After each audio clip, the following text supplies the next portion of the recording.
నమస్కారం ETV news కు స్వాగతం ముఖ్యాంశాలు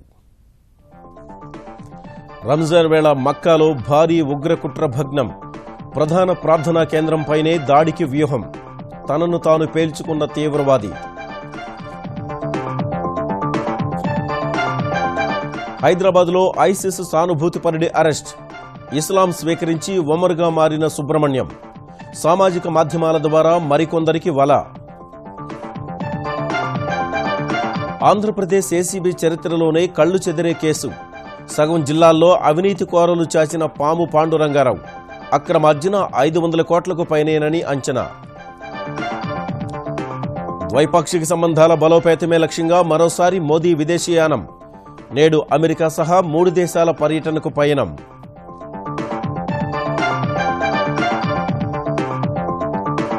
బోరుబావిలో పసి ప్రాణంపై సన్నగిల్లుతున్న ఆశలు 214 అడుగుల లోతు వరకు దొరకని ఆచూకీ నేడు రంగంలోకి ఓఎన్జీసీ బృందాలు వెస్టిండీస్తో భారత్ తొలి వన్డే వర్షార్పణం 39.2 ఓవర్లకే నిలిచిన ఆట శతకం చేజార్చుకున్న ధావన్ నేటి నుంచి మహిళల వన్డే క్రికెట్ ప్రపంచ కప్ తొలి మ్యాచ్లో భారత్ ఇంగ్లాండ్ పోరు బోణీ కొట్టాలని మిథాలీ సేన పట్టుదల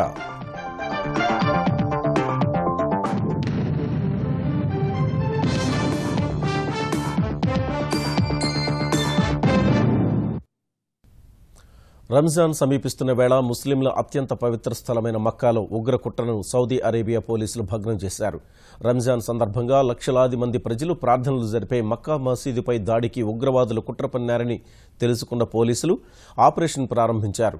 ఈ క్రమంలో మక్కా ప్రాంతంలోని ఓ ఇంట్లో ఉన్న ముష్కరుడు తనను తాను పేల్చుకోవడంతో ఓ 3 అంతస్తుల భవనం పాక్షికంగా ధ్వంసమైంది. ఈ ఘటనలో 5 పోలీసులు సహా 11 మంది స్వల్పంగా గాయపడ్డారు. కుట్రకు సంబంధించి ఓ మహిళ సహా 5 పోలీసులు అరెస్ట్ చేశారు. మక్కా, జద్దాకు చెందిన 3 ఉగ్ర బృందాలు దాడికి వ్యూహం పన్నాయని పోలీసులు తెలిపారు. రంజాన్ ముంగిట పాకిస్తాన్లోనూ ముష్కరులు మారణహోమానికి తెగబడ్డారు. షియాలే లక్ష్యంగా క్వెట్టా, పారాచినార్, కరాచీ నగరాల్లోని షాపింగ్ మార్కెట్ల వద్ద జరిగిన వేర్వేరు దాడుల్లో 11 మంది పోలీసులు సహా 62 మంది మరణించారు. 100 మందికి పైగా గాయపడ్డారు. క్వెట్టా ఐజీ కార్యాలయం సమీపంలో పేలుడు పదార్థాలతో నిండిన కారును ఆత్మాహుతి దళ సభ్యుడు పేల్చగా 13 మంది మరణించారు. ఆ తర్వాత కాసేపటికే షియాలు ఎక్కువగా నివసించే పారాచినార్ నగరంలో జరిగిన 2 వరుస పేలుళ్లలో 45 మందికి పైగా ప్రాణాలు కోల్పోయారు. కరాచీలో మోటార్ సైకిల్పై వచ్చిన 2 దుండగులు పోలీసులపై కాల్పులు జరపగా ఓ ఎస్ఐ సహా 4 మృతి చెందారు. హైదరాబాద్లో మరో ఐఎస్ సానుభూతిపరుడిని పోలీసులు పట్టుకున్నారు. టోలీ చౌకీలోని పారామౌంట్ కాలనీలో నివాసం ఉంటున్న కొనకళ్ల సుబ్రహ్మణ్యం అలియాస్ ఒమర్ను అరెస్టు చేశారు. కృష్ణా జిల్లా చల్లపల్లి మండలానికి చెందిన సుబ్రహ్మణ్యం 2014లో ఇస్లాం మతం స్వీకరించి తీవ్రవాదం వైపు ఆకర్షితుడయ్యారు. గుజరాత్లో ఐసిస్ కార్యకలాపాలపై శిక్షణ తీసుకుని శ్రీనగర్, ముంబై, తమిళనాడు తదితర ప్రాంతాల్లో పర్యటించినట్లు పోలీసులు గుర్తించారు. సామాజిక మాధ్యమాల ద్వారా యువతను ఐసిస్ వైపు ఆకర్షించేందుకు ఒమర్ ప్రయత్నిస్తున్నట్లు పోలీసులు వెల్లడించారు. నిందితుడిని అరెస్టు చేసి రిమాండ్కు తరలించినట్లు సిట్ పోలీసులు తెలిపారు. ఒమర్పై పలు సెక్షన్ల కింద కేసు నమోదు చేశారు. ఆంధ్రప్రదేశ్ ప్రజారోగ్య శాఖ ఈఎన్సీ పాము పాండురంగారావు అక్రమాస్తులు చూసి ఏసీబీ అధికారులకే దిమ్మ తిరుగుతోంది. 30 ఏళ్ల సర్వీసులో ఏపీలోని సగం జిల్లాల్లో అవినీతి మేడలు కట్టిన ఆయన 500 కోట్లకు పైనే కూడబెట్టినట్లు అంచనా వేస్తున్నారు. బ్యాంకు లాకర్లు తెరిస్తే మరిన్ని కట్టల పాములు బయటకొచ్చే అవకాశముందని భావిస్తున్నారు. ఇంటి పేరులోనే పాము ఉన్న ఆంధ్రప్రదేశ్ ప్రజారోగ్య శాఖ ఇంజనీర్ ఇన్ చీఫ్ పాము పాండురంగారావు అక్రమార్జనలో అనకొండను మించేశాడు. 1987లో ఎగ్జిక్యూటివ్ ఇంజనీర్గా సర్వీసు ప్రారంభించిన పాండురంగారావు చీఫ్ ఇంజనీరుగా విశాఖ, గ్రేటర్ హైదరాబాద్ మున్సిపల్ కార్పొరేషన్లలో కీలక పదవులు ఎలగబెట్టి 2011 నుంచి ప్రజారోగ్యం, మున్సిపల్ ఇంజనీరింగ్ విభాగంలో ఇంజనీర్ ఇన్ చీఫ్ గా వ్యవహరిస్తున్నారు. 30 ఏళ్ల సర్వీసులో అనేక కీలక పదవుల్లో ఉన్న పాండురంగారావు అక్రమాస్తులు చూసి రోజు ఏదో ఒక చోట సోదాలు నిర్వహించే అవినీతి నిరోధక శాఖ అధికారులే నోరెళ్లబెడుతున్నారు. శుక్రవారం తెలుగు రాష్ట్రాల్లోని 14 ప్రాంతాల్లో అనిసే అధికారులు ఏకకాలంలో చేసిన సోదాల్లో కళ్లు చెదిరే ఆస్తులు బయటపడ్డాయి. గుంటూరు జిల్లా తాడేపల్లిలోని పాండురంగారావు నివాసంలో బయటపడ్డ బంగారం, ఆభరణాలు పేర్చితే ఓ దుకాణాన్నే తలపించింది. బంగారం బిస్కెట్లు, నాణేలు, స్వర్ణ వజ్రాభరణాలు కేజీకి పైనే దొరకగా వెండి వస్తువులు 9 కిలోలు లభ్యమయ్యాయి. 1,95,000 విలువైన అమెరికన్ డాలర్లు లభ్యమయ్యాయి. తనిఖీల్లో దొరికిన పత్రాలు ఆభరణాల మదింపునకే గంటల సమయం పట్టింది.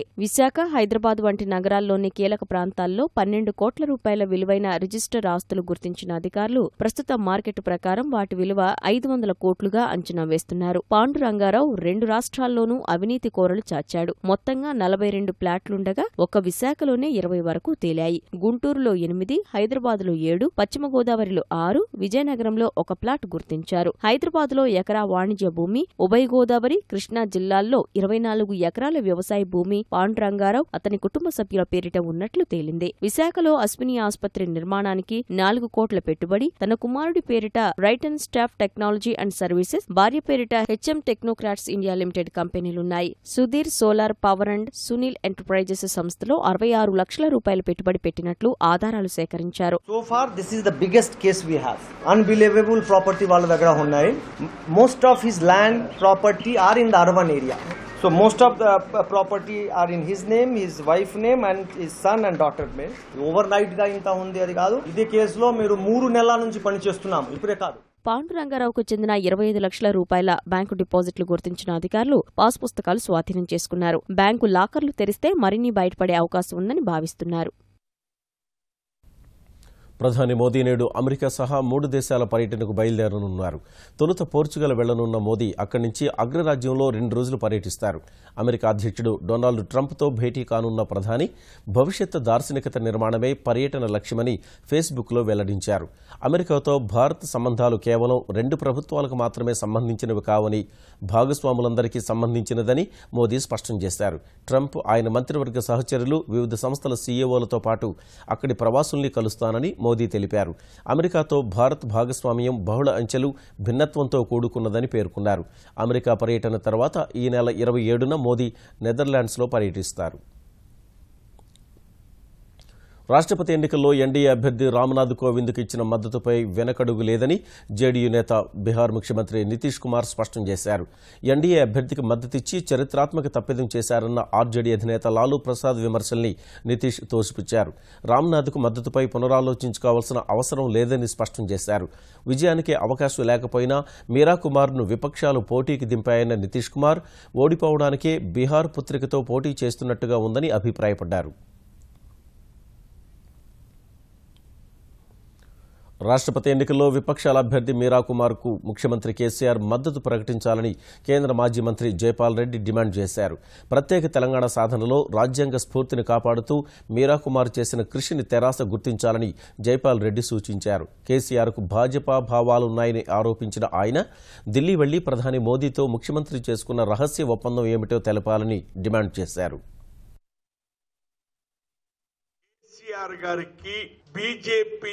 అనుకూలమైన భావాలు దాచిపెట్టేందుకు ఎంత ప్రయత్నం చేసినా దాగవు. దళితుడు కాబట్టి నేను చేస్తున్నానంటే అర్థం ఉండేది. దళితుడని తెలవక ముందే అతను చెప్పేశాడు. సిపిఐను, ఎన్ఫోర్స్మెంట్ డైరెక్టరేట్ ను దృష్టిలో పెట్టుకుంటే భయపడితే తప్ప కేంద్రంతో అంత సత్సంబంధాలు సిద్ధాంతాల విషయంలో అసలు రంగారెడ్డి జిల్లా బోరుబావిలో పడిన చిన్నారి ఆచూకీపై ఉత్కంఠ కొనసాగుతోంది. గంటలు గడుస్తున్నా సహాయక చర్యలు కొలికి రావడం లేదు. 214 అడుగుల లోతు వరకు కెమెరా పంపినా చిన్నారి జాడ లేకపోవడం ఆందోళనకు గురి చేస్తోంది. బోరుకు సమాంతరంగా తవ్వకాలు కొనసాగిస్తున్న అధికారులు ఇవాళ ఓఎన్జీసీ, ఎల్ఎన్టీ సంస్థల ప్రత్యేక బృందాలను రంగంలోకి దించనున్నారు.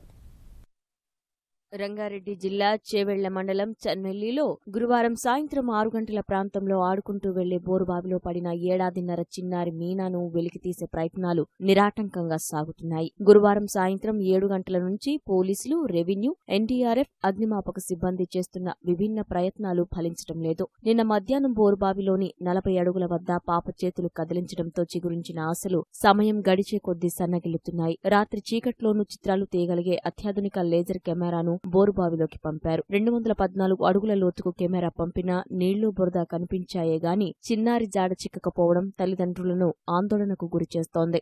అందరితో మాట్లాడాల్సిందే వచ్చింది కానీ నా పాప నాకు ఎవరు చూపించట్లేదు. నా పాప నాకు కావాలి, నేనేం మాట్లాడాను.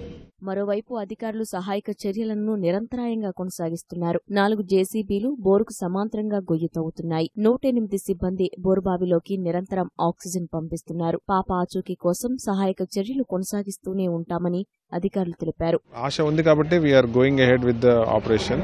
హార్డ్ రాక్ వస్తుంది కాబట్టి డిగ్గింగ్ చాలా స్లోగా జరుగుతుంది. కెమెరా పంపించినప్పటి నుంచి కూడా 2 చేతులు మాత్రం చూడగలిగాం తప్ప వేరే శరీర భాగాలు ఏవి కనపడలేదు. సో ఎందుకు అలాంటి పొజిషన్లో ఆ పాప వెళ్ళింది అన్నది మనము మనకి వేరే అవకాశం లేదు. ఎన్డీఆర్ఎఫ్ సిబ్బంది ప్రయత్నాలు ఫలించకపోవడంతో ఇవాళ ఓఎన్జీసీ, ఎల్ఎన్టీ సంస్థలకు చెందిన ప్రత్యేక బృందాలను రంగంలోకి దించనున్నారు. తెల్ల రేషన్ కార్డును ఆదాయ ధృవీకరణ పత్రంగా పరిగణించాలని ఆంధ్రప్రదేశ్ ప్రభుత్వం మరోసారి స్పష్టం చేసింది. ఈ మేరకు గతంలో జారీ చేసిన ఉత్తర్వులు సరిగా అమలు కావడం లేదని భావించిన ప్రభుత్వ ప్రధాన కార్యదర్శి దినేష్ కుమార్ తాజాగా మళ్లీ ఉత్తర్వులు ఇచ్చారు. తెల్ల రేషన్ కార్డు లేకపోతే తహసీల్దారు జారీ చేసే ఆదాయ ధృవీకరణ పత్రానికి 4 ఏళ్ల కాల పరిమితి కల్పించారు. ఒకసారి ఇచ్చిన ఆదాయ ధృవీకరణ పత్రం మంజూరైన తేదీ నుంచి 4 ఏళ్ల వరకు చెల్లుబాటు అవుతుందని స్పష్టం చేశారు. ఆంధ్రప్రదేశ్ ప్రభుత్వం బార్ల లైసెన్సుల నూతన విధానాన్ని ప్రకటించింది. ప్రస్తుతం అమల్లో ఉన్న 2005 నాటి విధానాన్ని రద్దు చేస్తూ 2022 వరకు ఉండే కొత్త విధానానికి ఉత్తర్వులు జారీ చేసింది. ప్రస్తుత బార్ లైసెన్సుదారులంతా కొత్తగా లైసెన్సుల కోసం నిర్దిష్ట రుసుము చెల్లించి ఆన్లైన్లో దరఖాస్తు చేయాల్సి ఉంటుందని పేర్కొంది. 30,000 జనాభాకు 1 చొప్పున బార్లు లేని చోట కొత్త లైసెన్సుల కోసం జిల్లా ఎక్సైజ్ పోలీస్ సూపరింటెండెంట్ నోటిఫికేషన్ జారీ చేస్తారని ఉత్తర్వుల్లో తెలిపింది. బీరు, వైన్ల పార్లర్లకు అనుమతినిచ్చిన సర్కార్ జాతీయ, రాష్ట్ర రహదారులకు 500 మీటర్ల లోపు అనుమతించబోమని స్పష్టం చేసింది. 20,000 కంటే తక్కువ జనాభా ఉన్న స్థానిక సంస్థల్లో దూరాన్ని 500 నుంచి 220 మీటర్లకు పరిమితం చేశారు. లైసెన్స్ ఫీజుల్ని 50,000 జనాభా ఉన్న చోట 8 లక్షలు, 50,000 నుంచి 5 లక్షల లోపు జనాభా ఉంటే 18 లక్షలు, 5 లక్షలు దాటితే 28 లక్షల రూపాయలుగా నిర్ణయించారు. 5 ఏళ్ల కాలపరిమితితో కూడిన లైసెన్స్కు ఛార్జీలు ఏటా 10% చొప్పున పెంచుతారు. జీఎస్టీ అమలుకు ఆంధ్రప్రదేశ్ ప్రభుత్వం సన్నద్ధంగా ఉందని ఆర్థిక మంత్రి యనమల రామకృష్ణుడు చెప్పారు. జూన్ 30 అర్ధరాత్రి నుంచి వాణిజ్య పన్నుల శాఖకు సంబంధించిన చెక్పోస్టులను తొలగిస్తామన్న మంత్రి సుమారు 20 చెక్పోస్టుల్లో పనిచేసే వారిని శాఖపరంగా వినియోగించుకుంటామని తెలిపారు. ఈవే బిల్స్ కొనసాగించాలా లేదా అనే అంశంపై జీఎస్టీ మండలి నిర్ణయం తీసుకుంటుందన్న ఆయన ప్రస్తుతానికి ఏపీలో ఈవే బిల్స్ యథాతథంగా ఉంటాయని వివరించారు. కాంపన్సేషన్ కూడా భారీగానే రావాలి. అన్ని కమ్యూనిటీస్ డిసైడ్ చేశారు కాబట్టి ఆ కమ్యూనిటీస్ వ్యాట్ని దీన్ని టాలీ చేస్తే మనకు రెవెన్యూని టాలీ చేస్తే దాదాపు 2,900 కోట్ల దగ్గర రెవెన్యూ లాస్ వచ్చే సందర్భం కనిపిస్తుంది. అంటే దీనికి క్యాలిక్యులేషన్ కూడా 14% growth rate base year 15-16 base year తీసుకుని 14% గ్రోత్ రేట్ కంటే తక్కువ ఉంటే కాంపన్సేషన్ ఇస్తామనేటువంటిది కౌన్సిల్ డెసిషన్. అదే మనం రాజ్యాంగంలో కూడా కాంపన్సేషన్ యాక్ట్ లో పెట్టుకోవడం జరిగింది. విశాఖ భూకుంభకోణం బాధితులకు 6 నెలల్లో న్యాయం చేసి చూపిస్తామని ఆంధ్రప్రదేశ్ హోంమంత్రి చినరాజప్ప తెలిపారు. విశాఖ భూ అక్రమాలకు వైఎస్ హయాంలోనే బీజం పడిందన్న ఆయన జగన్ ధర్నాకు వైకాపా కార్యకర్తలు తప్ప బాధితులెవరూ రాలేదని స్పష్టం చేశారు. సిట్ ఏర్పాటుతో న్యాయం జరగదన్న జగన్ విమర్శలపై చినరాజప్ప తీవ్రస్థాయిలో విరుచుకుపడ్డారు. 43,000 కోట్లు ఈడీ రికార్డ్ అయింది. 40,003 కోట్ల గురించి సమాధానం చెప్పమని అడుగుతున్నాను. ఒక ఆఫీసర్ అయితే జగన్ గారు ఏం చెప్పాడు, నీ మనిషి వేసుకున్నాడు ఐఏఎస్ ఐపీఎస్ ఆఫీసర్ ఏమైనా చెప్పు. జగన్ గారు నేను కమిటీలోనే 43,000 కోట్లు తెచ్చుకుని 9 నెలలు కడతాం. ఇక్కడ 2 నెలల కమిటీ ఇచ్చాం. మొత్తం 6 నెలల్లో ఈ భూ విషయాలు కూడా తగాదా తీర్చి కేసులు పెట్టి బయటకు వచ్చి ఎవరి భూమి వాడికి అప్పచెప్పేది అని చర్య తీసుకుంటాం. హైదరాబాద్ చుట్టుపక్కల భూముల అక్రమ రిజిస్ట్రేషన్లు వెలుగు చూస్తూనే ఉన్నాయి. తాజాగా రంగారెడ్డి జిల్లా శంషాబాద్ మండలం మదనపల్లిలో సుమారు 559 ఎకరాల సర్కారీ భూమి పలువురు చేతులు మారినట్లు బయటపడింది. 40 ఏళ్ల క్రితం మదనపల్లి సమీపంలోని కొత్త తండ, పాత తండ, మేకల తండ, గచ్చిబాయి తండ, పెద్ద షాపూరు తండాల్లోని 140 మంది గిరిజనులకు ప్రభుత్వం భూమిని పంపిణీ చేసింది. రిజిస్ట్రేషన్లకు వీల్లేని ఆ భూముల్లో గిరిజనులు కొన్నేళ్లుగా వ్యవసాయం కూడా చేసుకుంటున్నారు. బెంగళూరు జాతీయ రహదారి పక్కనే ఉన్న ఈ భూముల ధరలు ప్రస్తుతం ఎకరం కోటికి పైనే పలుకుతుండటంతో కొందరు పెద్దలు గిరిజనులకు ఎకరాలకు 1,00,000 నుంచి 3 లక్షల వరకు ఇచ్చి భూమిని తమ పరం చేసుకున్నారు. ఈ భూముల రిజిస్ట్రేషన్లపై నిషేధాజ్ఞలకు పెద్దల ఒత్తిడితో పాతరేసిన సబ్ రిజిస్ట్రార్ భూమిని ప్రైవేటు వ్యక్తుల పేరిట రిజిస్ట్రేషన్ చేశారు. భూమి తమది తప్పదంటూ ఇద్దరు వ్యక్తులు హైకోర్టును ఆశ్రయించడంతో కేసులు కొనసాగుతుండగానే కొందరు భూముల చుట్టూ గోడలు కంచెలు ఏర్పాటు చేసుకున్నారు. తెలుగు రాష్ట్రాల్లో ఉపాధ్యాయుల ఏకీకృత సర్వీస్ రూల్స్కు సంబంధించి రాజ్యపత్రం వెలువడింది. రాష్ట్రపతి ప్రణబ్ ముఖర్జీ సంతకం చేసిన 24 గంటల్లోపే కేంద్ర హోంశాఖ రాజ్యపత్రం విడుదల చేసింది. ఎన్నికల హామీ నెరవేర్చామన్న కేంద్ర మంత్రి వెంకయ్యనాయుడు దస్త్రం వేగంగా కదిలేందుకు సహకరించిన హోం, న్యాయశాఖ మంత్రిత్వ శాఖలకు కృతజ్ఞతలు తెలిపారు. వెంకయ్యనాయుడు చొరవకు కృతజ్ఞతలు తెలిపిన తెలుగు రాష్ట్ర ప్రభుత్వాలు ఉపాధ్యాయ సంఘాలతో చర్చించి వీలైనంత త్వరగా పదోన్నతుల ప్రక్రియ ప్రారంభిస్తామని తెలిపాయి. దానికి సంబంధించిన వివరాలన్నీ రాష్ట్ర ప్రభుత్వానికి అందిన తర్వాత ఫాలోఅప్ యాక్షన్ కూడా త్వరితగతిన రాష్ట్ర ప్రభుత్వ పరంగా చేపడతాం. ఎంత తొందరగా వీలైతే అంత తొందరగా పదోన్నతులు కల్పిస్తాం. క్లాస్ రూమ్లో టీచింగ్ చేసేటప్పుడు మాత్రం ఎట్టి పరిస్థితుల్లో సెల్ ఫోన్ ఉపయోగించకూడదని ఉపాధ్యాయులందరికీ కూడా విజ్ఞప్తి చేస్తున్నాను. ఆ మేరకు ప్రధాన ఉపాధ్యాయులందరికీ కూడా రాష్ట్ర ప్రభుత్వ పరంగా ఇన్స్ట్రక్షన్స్ కూడా పంపిస్తున్నాం. ఖరీఫ్ సీజన్ ప్రారంభమైనప్పటికీ తెలంగాణలో వ్యవసాయ రుణాల పంపిణీ నత్తనడకన సాగుతోందని మంత్రులు ఈటెల రాజేందర్, పోచారం శ్రీనివాసరెడ్డి అసంతృప్తి వ్యక్తం చేశారు. 4వ విడత రుణమాఫీ కింద 4,000 కోట్ల రూపాయలు బ్యాంకులకు జమ చేసినా అవి రైతుల ఖాతాల్లో వేయలేదని, ఇంకా కొన్ని బ్యాంకులు రైతుల నుంచి వడ్డీలు వసూలు చేస్తున్నాయని ఆక్షేపించారు. హైదరాబాద్ ఐటీసీ కాకతీయ హోటల్లో జరిగిన 15వ రాష్ట్ర స్థాయి బ్యాంకర్ల సమితి సమావేశానికి హాజరైన మంత్రులు 2017-2018 సంవత్సరానికి ఖరీఫ్, యాసంగి సీజన్లకు వార్షిక ప్రణాళికను ఆవిష్కరించారు. 2 సీజన్లలో వ్యవసాయ అనుబంధ రంగాలకు 54,708 కోట్ల రూపాయల పంపిణీ లక్ష్యంగా పెట్టుకున్నామన్న మంత్రులు గతేడాది 271 కోట్ల రూపాయల బకాయిలను బ్యాంకులకు విడుదల చేశామని, రైతుల్ని ఇబ్బంది పెట్టకుండా రుణాలు పంపిణీ చేయాలని బ్యాంకర్లకు సూచించారు. ఎన్సీడీసీ నుంచి రుణాలు పొంది మేము ఫిషరీస్ విషయంలో కావచ్చు, షేప్ రీడింగ్ విషయంలో కావచ్చు, మేము ఏదైతే సపోర్ట్ చేస్తున్నామో మీరు కూడా మా స్కీమ్ కంటే కొంచెం పెద్ద స్కీమ్ పెట్టాలని చెప్పి కాన్సెప్ట్ ఎవరైతే ఉన్నారో వాళ్ళ కోసం మీరు తప్పకుండా సపోర్ట్ చేయాలని చెప్పి ఈ సందర్భంగా కోరుతున్నాం మిమ్మల్ని. వాళ్ళ తెలంగాణ రాష్ట్ర ప్రభుత్వం ఇన్ని వేల కోట్ల రూపాయలని సపోర్ట్ చేస్తుంది. బ్యాంకులు కూడా ఉదారంగా లోన్స్ ఇచ్చి, ప్లాన్ ఇచ్చి వాళ్ళకు ప్రోత్సహించే ప్రయత్నం చేయండి. ఈ సంపద పెంచే దాంట్లో, ఆ ప్రజల నైపుణ్యాన్ని కూడా బయటికి తీసే దాంట్లో మీ సహాయశాఖలు అందించాలని చెప్పి కోరుతా ఉన్నాం. హైదరాబాద్లో 1,00,000 ఇళ్ల నిర్మాణానికి ఆగస్టులోగా టెండర్ ప్రక్రియ పూర్తి చేయాలని తెలంగాణ పురపాలక శాఖ మంత్రి కేటీఆర్ నిర్దేశించారు. జీహెచ్ఎంసీ పరిధిలో అభివృద్ది కార్యక్రమాల పురోగతిపై హైదరాబాద్, రంగారెడ్డి, సంగారెడ్డి, మేడ్చల్ కలెక్టర్లు, బల్దియా, గృహ నిర్మాణ అధికారులతో సమీక్ష నిర్వహించిన కేటీఆర్ 2 పడక గదుల ఇళ్ల నిర్మాణం కోసం అదనంగా 150 ఎకరాలు కేటాయించాలని సూచించారు. జేఎన్ఎన్యూఆర్ఎం కింద నిర్మించిన 9,700 ఇళ్లను లబ్దిదారులకు అందించాలన్న మంత్రి నగరానికి దూరంగా ఉన్న సముదాయాల్లో స్థానికులకు 10% ఇళ్లు కేటాయించాలని ఆదేశించారు. ఇక హైదరాబాద్లో చెరువుల అభివృద్ధికి అర్బన్ మిషన్ కాకతీయ నుంచి నిధులు ఇవ్వాలన్న కేటీఆర్ మొదటి దశలో 20 చెరువుల అభివృద్ధికి 400 కోట్ల అవసరమని తెలిపారు. కాజాగూడ వద్ద టన్నెల్, గచ్చిబౌలి వద్ద ఎలివేటెడ్ ఫ్లైఓవర్ నిర్మాణ నమూనాలను పరిశీలించారు.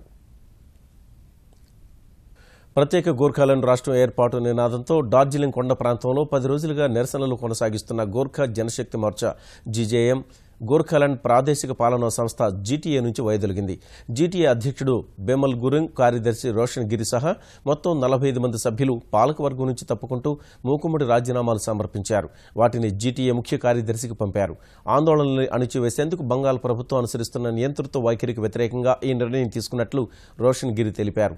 2012 నుంచి గోర్ఖాలాండ్ ప్రాదేశిక పాలనా సంస్థ జీజేఎం పాలనలో ఉండగా ఈ నెలతో ఆ గడువు ముగియనుంది.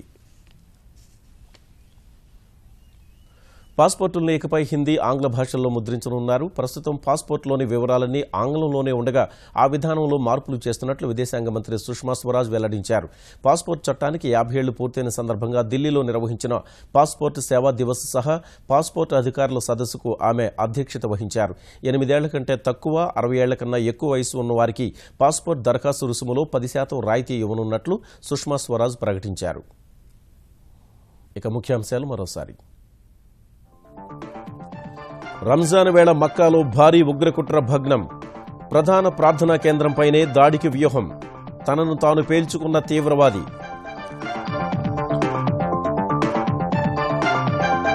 హైదరాబాద్లో ఐసిస్ సానుభూతిపరుడి అరెస్ట్. ఇస్లాం స్వీకరించి వమ్మురుగా మారిన సుబ్రహ్మణ్యం. సామాజిక మాధ్యమాల ద్వారా మరికొందరికి వల. ఆంధ్రప్రదేశ్ ఏసీబీ చరిత్రలోనే కళ్లు చెదిరే కేసు. సగం జిల్లాల్లో అవినీతి కోరలు చాచిన పాము పాండురంగారావు. అక్రమార్జన 500 కోట్లకు పైనేనని అంచనా. ద్వైపాక్షిక సంబంధాల బలోపేతమే లక్ష్యంగా మరోసారి మోదీ విదేశీయానం. నేడు అమెరికా సహా 3 దేశాల పర్యటనకు పయనం.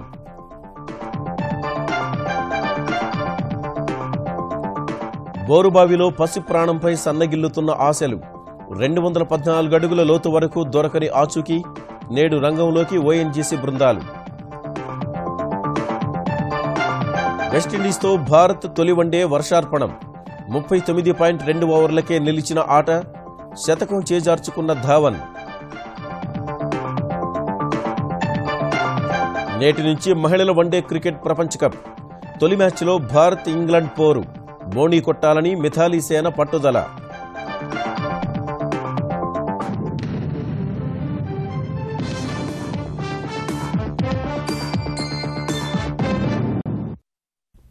ఈటీవీ న్యూస్ సమాప్తం. నమస్కారం.